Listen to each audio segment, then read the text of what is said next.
မကြသေးမီကလူမှုကွန်ရက်ပေါ်မှာဘလော့ဂါတဦးတင်လိုက်တဲ့ဗီဒီယိုတစ်ခုမှာတရုတ်နိုင်ငံရှန်ကျန်းမြို့ရဲ့လမ်းမကြီးတွေဟ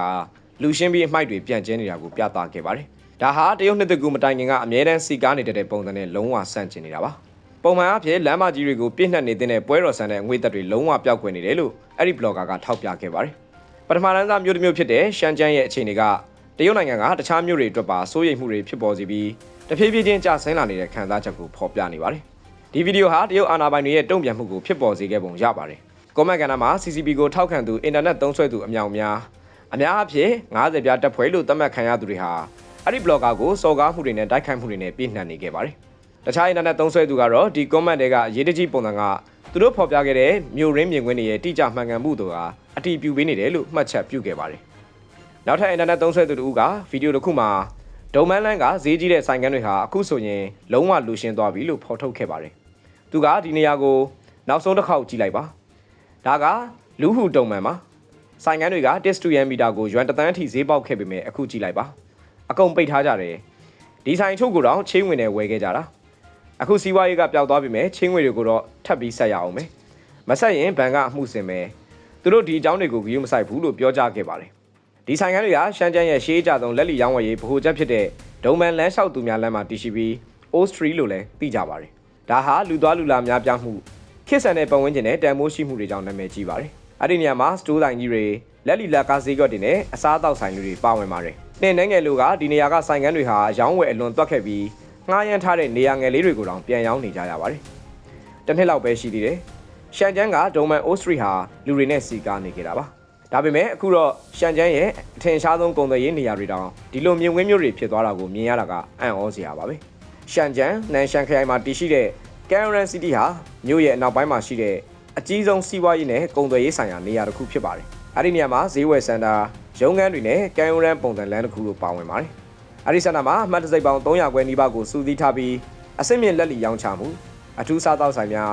ဖျော်ဖြေရေးနဲ့ရုပ်ရှင်ရုံတွေပေးစွမ်းပါတယ်။လန်ရှန်ခရိုင်ရဲ့ဈေးဝယ်ခြင်းနဲ့အပန်းဖြေခြင်းအတွက်နာမည်ကြီးနေရာတစ်ခုဖြစ်ခဲ့ပါတယ်။အမြင့်ကနေကြည့်လိုက်ရင်တော့အဲ့ဒီခရိုင်ကဆက်ပြီးစီစီကားကားရှိနေပုံရပေမဲ့အထဲကိုဝင်လိုက်တာနဲ့ချက်ချင်းဆိုသလိုအခြေအနေကသိသာသွားပါတယ်။ပြိုလဲပြီးရှေ့ကဆိုင်ကန်းတွေအကုန်လုံးပြိုလဲကုန်ပြီ။ဒါကရှန်ကျန်းက Karen City ပါ။နန်ရှန်က Karen City ကဒီအချိန်လေးထိကြာဆင်းသွားမယ်လို့တကယ်မထင်ခဲ့ပါဘူး။ဒီကလမ်းတစ်လျှောက်လုံးငှားဖို့ကြီးပဲ။ဒီအစီအထိဖြစ်သွားပြီ။ဒါဟာအရင်ကအကောင်းဆုံးနေရာ။လူတွေကညာရင်းချင်းပြေးပြီးဒီအမျက်ဆုံးရတဲ့ဆိုင်ကန်းတွေကိုလူယူခဲ့ကြတာ။အဲ့ဒီတုန်းက1 to 1 မီတာဈေးနှုန်းက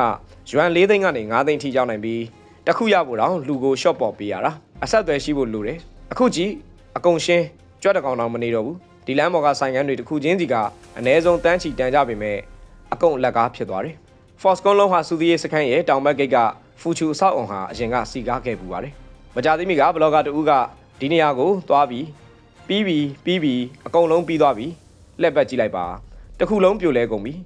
ဘီလီယံချီပြီးဆုံးရှုံးသွားတာအခုအကုန်လုံးစိမ်းရောင်တွေဖုံးလွှမ်းနေပြီဒါက Foxconn လုံးဟာစူဒီယေစခန်းနဲ့မျက်နှာချင်းဆိုင်ကအကြီးသားကုန်သွယ်ရေးနေရာပါအလုပ်ချိန်တွေမှာအရန်စီကားပြီးလူတွေကတိုးဝေသွားလာရတာဒါပေမဲ့ Foxconn နည်းပညာထွက်သွားပြီးတဲ့နောက်မှာလူတွေပျောက်ကွယ်သွားပြီးနေရာကပြန်မထူတိုင်နိုင်အောင်ကျဆင်းသွားတာပါဒီလိုကုန်သွယ်ရေးအဆောက်အုံတွေကိုအခုလုံးဝရှောင်နေတယ်ဘာလို့လဲဆိုတော့သူတို့ဟာလူသွားလူလာပေါ်မှာပဲအားလုံးမှီခိုနေရတာလူတွေပျောက်သွားတာနဲ့အားလုံးပြီးသွားတာပဲအခုဒီဆိုင်ကန်းတွေကိုငှားလို့လည်းမရတော့ဘူးရောင်းလို့လည်းမရတော့ဘူးအစိုးဆုံးကတော့ချင်းဝင်နဲ့ဝယ်ထားတဲ့သူတွေပါသူတို့ဟာအရင်နဲ့အတိုးကိုဆက်နေုံမကပဲစီမံခန့်ခွဲကားတွေပါဆက်နေရအောင်မယ်သူတို့ဘလို့ကြော်လွှားနိုင်မလဲမသိဘူးလို့အော်ဟစ်ခဲ့ပါတယ်ရှမ်းကျန်းကအင်တာနက်သုံးစွဲသူတို့ကရှမ်းကျန်းမှာကျွန်တော်ထင်ရှားဆုံးခံစားရတဲ့အပြောင်းလဲကလူဦးရေအကျိုးခံစားဝင်ပျောက်ကွယ်သွားတာပဲအရင်ကဟွာချီအမ်ဘေးနဲ့ဒုံမန်လန်းတို့နေရာတွေမှာလမ်းလျှောက်ရင်လူတွေနဲ့တိုးပြီးမှရှောင်နိုင်တယ်အခုတော့လူနဲ့ပဲရှိပြီးရေတွက်လို့တောင်ရတယ်လို့ပြောပါတယ်သူကရှန်ကျန်းမှာအခုအကြီးဆုံးပြဿနာကမြေပိုင်ရှင်တွေနဲ့အိမ်ချမ်းမြေကုန်တွေဟာနောက်မျိုးဆက်လူငယ်တွေဖြစ်လာပြီးကြိုးစားလောက်ကင်ခွင့်စောင့်နေကြတာလို့ယူဆပါတယ်သူတို့ဟာလူငယ်တွေစီးပွားရေးလုပ်ဖို့သူတေသနာလုပ်ဖို့စမ်းသစ်တီထွင်မှုတွေကိုလုပ်ဖို့စောင့်နေပြီးသူတို့ကိုယ်တိုင်ကတော့ငှားရမ်းကားနဲ့အိမ်ချမ်းမြေဈေးနှုန်းတွေဆက်တက်ဖို့ပဲထိုင်ဆောင်နေကြတာပါသူကဆက်ပြောတာကရှန်ကျန်းကလူတွေကမနက်ပိုင်းမှာယထာဘူတာကစိတ်အားထက်တဲ့လူငယ်အုပ်စုတစုကိုပို့လိုက်ပြီ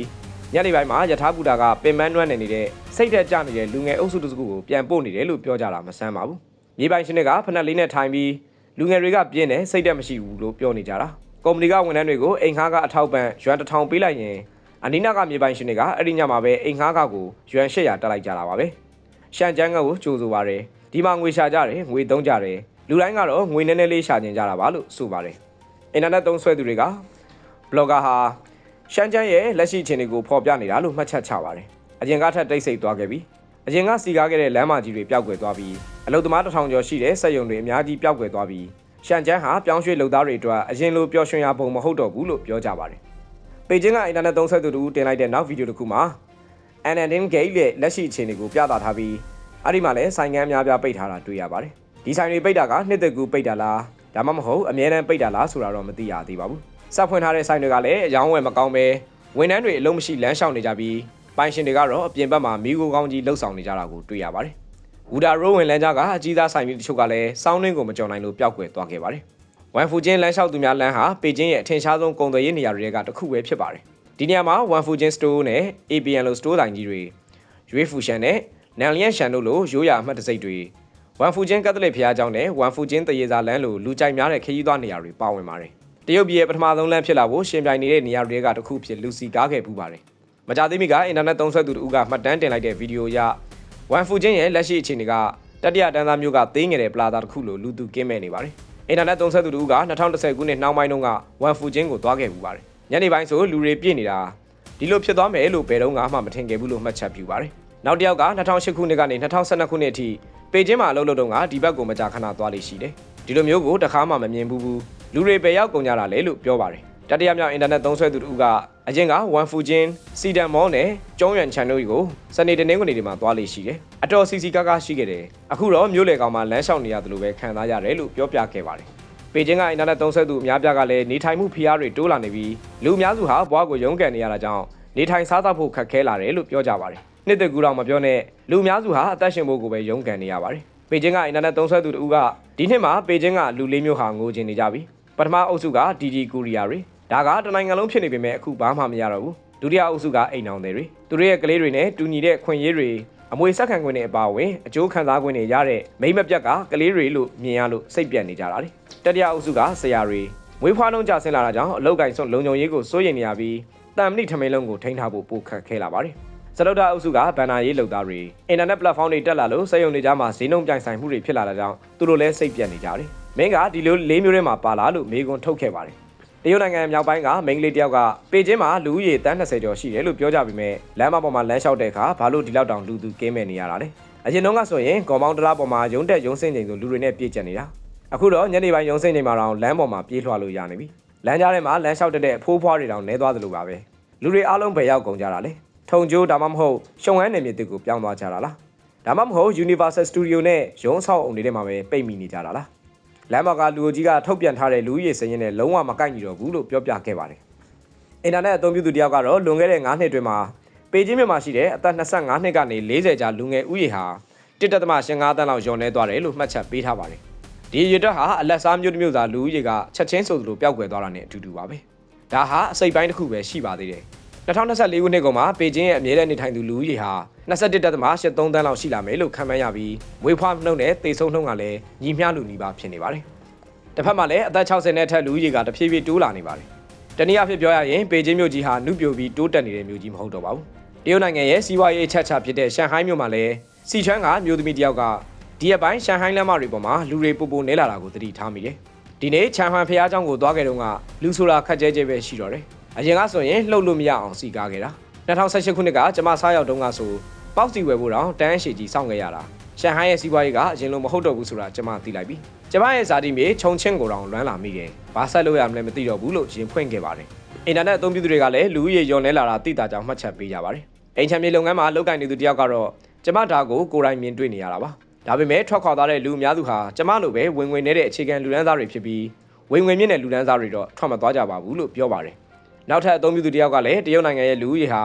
ာလွန်ခဲ့တဲ့10နှစ်နဲ့ရှင်ရင်တန်း400ကျော်ကျော်တင်းသွားတယ်လို့ထောက်ပြထားပါတယ်အထူးသဖြင့်တရုတ်နှစ်သက်ကူနီးလာပြီးလူတွေနေရက်ပြန်ကြတဲ့အချိန်မှာမြို့ကြီးတွေကရွှေပြောင်းအလုပ်သမားအများပြားထွက်ခွာသွားကြပါတယ်အခုချိန်မှာစီကားသုံးနေရာတွေကတော့ဘူတာယုံတွေနဲ့နေရက်ပြန်မဲ့ယထာတွေပဲဖြစ်ပါလိမ့်မယ်ဒါပေမဲ့ဒီနှစ်နေရက်ပြန်ခီးမှာထူးခြားတဲ့ဖြစ်စဉ်တစ်ခုပေါ်ပေါက်လာပါတယ်လူမှုကွန်ရက်ပေါ်ကဗီဒီယိုတွေမှာနေရက်ပြန်ခီးရဲ့စန့်ကျင်ဘက်မြင်ကွင်းတစ်ခုကိုတွေ့ရပါတယ်တစ်ဖက်မှာတော့အစင်းမြင့်အမြန်ယထာတွေရဲ့တွဲတွေဟာခုံလွတ်တွေနဲ့ဟာလာဟင်းလင်းဖြစ်နေပေမဲ့တန်မိုးနဲ့စိမ်းအောင်ယထာတွေမှာတော့လူတွေပြည့်ကျက်နေပြီးလူသားလမ်းတွေနဲ့အိမ်သာတကားဝတွေမှာတော့မတ်တက်ရက်လိုက်ပါနေကြရပါတယ်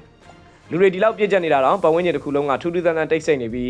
ခရီးသည်အများစုဟာခေါင်းကိုက်ဆိုင်ကြကမျက်စိမှိတ်ပြီးနားနေကြပါတယ်သူတို့ရဲ့ခန္ဓာကိုယ်တွေကပင်ပန်းနွမ်းနေနေသလိုသူတို့ရဲ့စိတ်နှလုံးတွေကလည်းပိုပြီးလေးလံနေကြတာသိတာပါတယ်ဗီဒီယိုတွေထဲမှာဆိုရင်ဒီယထာအနှိမ့်လေးတွေဟာလူတွေဘယ်လောက်တောင်ကြက်နေတယ်လဲဆိုရင်ခရီးသည်တွေဟာလှုပ်ရှားဖို့တောင်မလွယ်ပဲဖြစ်နေတာကိုတွေ့ရပါတယ်နှစ်သက်ကူးအတွက်အိမ်ပြန်ဖို့ကဒီလောက်တောင်ခက်ခဲတဲ့အလုပ်တစ်ခုဖြစ်လာရသလားလို့လူတိုင်းကညှိတွားနေကြပါတယ်အင်တာနက်အသုံးပြုသူများပြားကလည်းအခုလိုအမြန်ယထာတွေခေတ်စားနေတဲ့အချိန်မှာဘာလို့လူများပြားကအစိမ်းအောင်ယထာကိုပဲရွေးချယ်နေကြသေးတာလဲလို့ဗီဒီယိုတွေတင်ပြီးမေးခွန်းထုတ်နေကြပါတယ်အကြောင်းရင်းကတော့တာမန်ပြည်သူတွေရဲ့စင်းရဲပင်ပန်းမှုတွေကြောင့်ပါပဲရွှေပြောင်းလုပ်သမားတွေအများပြားကတက်တောင့်တက်တာရှိတဲ့အမြန်ယထာကိုမစည်းကျင်တာမဟုတ်ပဲငွေကြေးခက်ခဲရှိလာတာကြောင့်လို့ဝန်ခံကြပါတယ်သူတို့ဟာပြားလိုင်းကိုတွက်ချက်သုံးစွဲနေကြရတာပါတယောက်ကတွက်ပြတာကတော့တုံးကွန်းကနေဟီနန်ပြည်နယ်ကရှင်းရန်ကိုအမြန်ထားတဲ့ဒုတိယလမ်းခုံတစ်ခုံကရွမ်900ကျော်ကျတင်ပြီး3နာရီကျော်ပဲကြာပါတယ်တစ်ဖက်မှာတော့စိမ်းအောင်ယထာရဲ့အိတ်စင်ခုံကရွမ်180ပဲကျတင်ပေမဲ့14နာရီကြာမြင့်ပါတယ်ရွမ်300ကျော်ကွာခြားချက်ကအသက်ကြီးပြီဖြစ်တဲ့မိဘတွေအတွက်ဂုံးအင်ကြီးအစ်စ်တစ်ထဲဒါမှမဟုတ်ကလေးတွေအတွက်မုံနဲ့ကစားစရာတစ်သစ်တာစာဝယ်ပေးလို့ရပါတယ်ရွှေပြောင်းလုပ်သမားတွေအတွက်တော့အဲ့ဒီငွေကိုသုံးပြဖို့ဆိုတာတကယ်ကိုမလွယ်ကူတဲ့ကိစ္စပါ2026ခုနှစ်ယထာအချိန်စရာပြောင်းလဲပြီးနောက်မှာမြို့တော်များများဟာအစိမ်းအောင်ယထာတွေကိုမြို့ပြင်ကဘူတာယုံတွေစီပြောင်းရွှေ့လိုက်ပါတယ်ဥပမာအဖြစ်ကွမ်ကျိုးဘူတာမှာဒီယထာတွေမရှိတော့တဲ့ပိုင်ယွန်ဘူတာကိုအားလုံးပြောင်းလိုက်ပါတယ်ခကြီးဝေးသွားရတဲ့ခက်ခဲရှိပေမဲ့လည်းလူတွေကတော့အဲ့ဒီယထာလက်မှတ်တွေကိုပဲလူဝယ်နေကြတော့မှာပဲအသုံးပြုသူတယောက်ကယထာတွေပေါ်မှာလူတွေပြည့်ကျက်နေတဲ့မြင်ကွင်းဟာတရုတ်နိုင်ငံရဲ့စီးပွားရေးကျဆင်းနေတဲ့အခြေအနေကိုတွဲဝိုက်ပြီးဖော်ပြနေတာပါပတ်စံရှာရတာလွယ်ကူနေမယ်ဆိုရင်ဘသူကတက်တောင့်တက်တာမစည်းကျင်ပဲနေမလဲလို့မှတ်ချက်ပေးပါတယ်နောက်တစ်ယောက်ကလည်းကျွန်တော်ကိုယ်တိုင်ကြုံမှုတယ်ယထာတွေထဲမှာလူဦးရေ150ရာခိုင်နှုန်းလောက်ပြည့်နေတာအဲ့ဒါကိုပြန်တွေးမိုံနဲ့တုံလှုံမိတယ်ဒါပေမဲ့စင်ရဲသားတွေကလူဦးရေအများစုဖြစ်နေတာကိုလို့ထပ်လောင်းပြောပြပါတယ်အသုံးပြုသူတယောက်ကတော့ပြက်ပြက်တသားပဲကီလိုမီတာ1000ခရီးအတွက်ရွမ်200ချွေတာနိုင်တယ်ဘသူကမှလှောင်ပြောင်းတာမဟုတ်ပါဘူးဒါပေမဲ့8နာရီကျော်ကြာအလုပ်လုပ်ရင်တောင်ရွမ်200ရဖို့မလွယ်ဘူးလေလို့ဆိုပါတယ်နောက်ထပ်မှတ်ချက်တစ်ခုကတော့လွန်ခဲ့တဲ့15နှစ်ကလည်းယထာတွေကဒီလိုပဲအခု15နှစ်ကြာတော့လည်းဘာမှမပြောင်းလဲဘူးဘာတွေများတိုးတက်လာလို့လဲလို့မေးခွန်းထုတ်ထားပါတယ်အဲ့ဒီပေါ်မှာလွန်ခဲ့တဲ့အနှစ်30ကလေးကဒီလိုဖြစ်ခဲ့တာအခုအနှစ်30ကြာတဲ့အထိလည်းဒီတိုင်းပဲလို့ပြောရမယ်ဆိုပြီးပြင်ဆင်ချက်ပေးထားတာလည်းရှိပါတယ်လူမှုကွန်ရက်ပေါ်ကလူတော်များများကလည်းတရုတ်နိုင်ငံရဲ့အမြန်ယထာလမ်းဖောက်လုပ်မှုတွေကပုံကြီးချဲ့ပြသဖို့နဲ့အမြန်ဆုံးရဖို့အတွက်ပဲဖြစ်ပြီးပြည်သူတွေရဲ့လူနေမှုဘဝကိုတော့ထဲမတွက်ကြဘူးလို့ဖော်ပြနေကြပါတယ်အသုံးပြုသူတယောက်ကအမြန်ယထာတွေကတရုတ်နိုင်ငံကစားသုံးသူအများစုအတွက်မသင့်တော်ဘူးဆိုတာကျွန်တော်တို့သိလိုက်ရတယ်လက်မှတ်ဈေးတွေကရန်ကြီးပြီးလင်းလက်မှတ်ထက်တောင်ပိုဈေးကြီးနေတယ်ဒါဟာနှစ်ဖက်စလုံးရှုံးတဲ့စီမံကိန်းကြီးပဲတစ်ဖက်မှာအမြန်ယထာလမ်းတွေအလွန်ကျွံဖောက်လုပ်နေလို့ဈေးသက်သာတဲ့အစိမ်းရောင်ယထာတွေနေသွားပြီးလက်မှတ်ရဖို့ခက်ခဲလာတယ်နောက်တစ်ဖက်မှာလည်းအမြန်ယထာလမ်းကြောင်းအတော်များများကလူမရှိပဲအရှုံးပေါ်နေတယ်ဒါဟာတေချာသုတေသနမလုပ်ပဲရင်းနှီးမြှုပ်နှံထားတဲ့အစိုးရမြတ်တပန်းလှဖို့လှုပ်ထားတဲ့စီမံကိန်းမှာပဲလို့ဝေဖန်ထားပါတယ်တရုတ်နိုင်ငံရဲ့စင်ရဲမွေးတွေမှုကြောင့်ပြောတဲ့အခါအစိုးရဘတ်တော်သားဂူမော်တွေဒါမှမဟုတ်ရှောင်းဖန်ဟုံးတွေကဝင်ရောက်ပြီးအစိုးရရဲ့ပြောဆိုချက်တွေအတိုင်းဝင်ငွေကောင်းပြီးပျော်ရွှင်နေကြကြောင်းပြောလို့ရှိပါတယ်ဒါပေမဲ့တရုတ်နိုင်ငံရဲ့တကယ်ပြဿနာကကောင်းကောင်းမွန်မွန်နေထိုင်နိုင်တဲ့ချမ်းသာတဲ့လူဒန်းစားတွေမဟုတ်ပဲလူမှုဖွဲ့စည်းရဲ့အောက်ခြေမှာရုန်းကန်နေရတဲ့လူတွေရဲ့ဝေးလံခေါင်းပြတဲ့ဒေသတွေကိုတွားရောက်ပြီးတကယ်မြေပြင်အခြေအနေတွေကိုစုံစမ်းလေ့ရှိကြပါတယ်မကြသေးခင်ကပဲရှန်တုံးကအသက်83နှစ်ရွယ်အဖွားအိုကြီးတယောက်ရဲ့အကြောင်းဟာတရုတ်လူမှုကွန်ရက်ပေါ်မှာလူပြောများခဲ့ပြီးကြီးစုသူတွေကိုမျက်ရည်ကျစေခဲ့ပါတယ်ပြီးခဲ့တဲ့ဖေဖော်ဝါရီလ6ရက်နေ့ကတရုတ်ဗီဒီယိုဖိုင်တစ်ခုကိုဂျီမန်တောင်တန်းဒေသကိုတွားရောက်လက်ပတ်စင်ကရိုက်ကူးထားတာကိုဗီဒီယိုဖိုင်တင်ဆက်သူတို့ကတင်ခဲ့ပါတယ်သူဟာလေကွင်းထဲမှာအလုပ်လုပ်နေတဲ့တက်ကြီးရွယ်ကိုအမျိုးသမီးတစ်ယောက်နဲ့ဆုံနေပြီးနှုတ်ဆက်စကားပြောခဲ့ပါတယ်အဖွားအိုကဗီဒီယိုတင်ဆက်သူကိုစိတ်နှလုံးရွှင်လန်းစွာနဲ့မင်းဘိုက်စာနေလားဘိုက်စာရင်ငါ့အိမ်ကိုလာခဲ့အောင်ထမင်းကျွေးမယ်ရေဆိုင်လည်းရေလေးတိုက်နိုင်ပါတယ်လို့ပြောခဲ့ပါတယ်အဖွားအိုကသူ့အိမ်ကလေကွင်းနဲ့မဝေးကြောင်ပြောပြီးထမင်းစားဖို့ခေါ်သွားခဲ့ပါတယ်ပြန်လာတဲ့လမ်းမှာဗီဒီယိုတင်ဆက်သူကအဖွားဘာတွေစားဖို့ရှိလဲလို့မေးတော့အဖွားကဝမ်းမြောက်ဝမ်းသာနဲ့ဟင်းသီးဟင်းရွက်တွေပေါက်စီနဲ့ခောက်ဆွဲတွေရှိတယ်လို့ပြန်ဖြေပါတယ်အဖွားကသူ့အသက်83နှစ်ရှိပြီဖြစ်ကြောင်းလင်ယောက်ျားတည်ဆုံးသွားပြီဖြစ်ကြောင်းနဲ့တားဖြစ်သူကလည်းအိမ်မှာမရှိကြောင်းပြောပြခဲ့ပါတယ်ဗီဒီယိုထဲမှာတော့သူ့အိမ်ဟာအလွန်ပဲရိုးရှင်းလွန်ပြီးပျက်စီးနေတဲ့တစ်သားတကားနဲ့မြေသားကျမ်းမြင်တွေနဲ့ပြည့်စုံနေတဲ့ရွှွန့်အိမ်ကလေးတစ်လုံးဖြစ်နေတာကိုပြသထားပါတယ်အိမ်ထဲမှာလျှက်စစ်ပစ္စည်းဘာမှမရှိပဲရိုးရှင်းတဲ့တစ်သားပြည်တို့နဲ့ကလထိုင်အနှဲငယ်ပဲရှိနေပါတယ်မိဘကလည်းအိမ်ထဲမှာကိုမြေအုပ်နဲ့လှုပ်ထားတာဖြစ်ပြီးမိဘကတန်အိုးထဲမှာအဖွားကိုစားခဲ့တဲ့ဂေါ်ဘီတုံးနဲ့မုံလာဥကြံနေသေးတာကိုတွေ့ရပါတယ်အဖွားကပထမဆုံးဟင်းသီးဟင်းရွက်တွေကိုခတ်ထည့်ပြီးတော့ဗီဒီယိုတင်ဆက်သူတွေခောက်ဆွဲပြုတ်ဖို့စတင်ခဲ့ပါတယ်အဖွားကဗီဒီယိုတွေကမြေပဲစီယိုလေးကိုထုတ်ပြီးတော့ဒါကမင်းတက်ရွယ်ကလေးကစိုက်ထားတဲ့မြေပဲနှစ်လုံးကိုကိုယ်တိုင်ညှစ်ထားတဲ့စီပါလို့ပြောပါတယ်သူကစီတစုံသားကိုအိုးတွေကထည့်ပြီးခောက်ဆွဲတဆုပ်စာထည့်လိုက်ပါတယ်ဗီဒီယိုတင်ဆက်သူကကလေးဆန်တော်နဲ့အဖွားကျွန်တော်အတွက်ကြက်ဥလေးထည့်ပေးလို့ရမလားလို့လှောင်ပြောင်မေးလိုက်ပါတယ်အဖွားကကြက်ဥမရှိဘူးကြက်တွေကလည်းအေးလို့မဥတော့ဘူးလို့တောင်းပန်ခဲ့ပါတယ်ဗီဒီယိုတင်ဆက်သူကနောက်ထပ်တစ်ချိန်ထပ်မေးလိုက်ပါတယ်အသားလေးထည့်လို့ရမလားတဲ့အဖွားက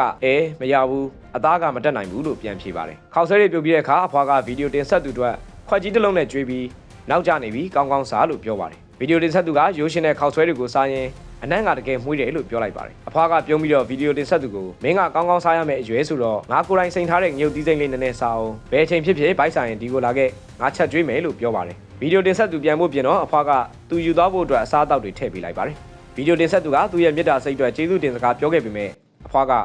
ကျေးဇူးတင်စရာမလိုပါဘူးငါသားအသက်ရှိတုန်းကဆိုရင်နှစ်တိုင်းသူ့အတွက်ချက်ပေးရတာ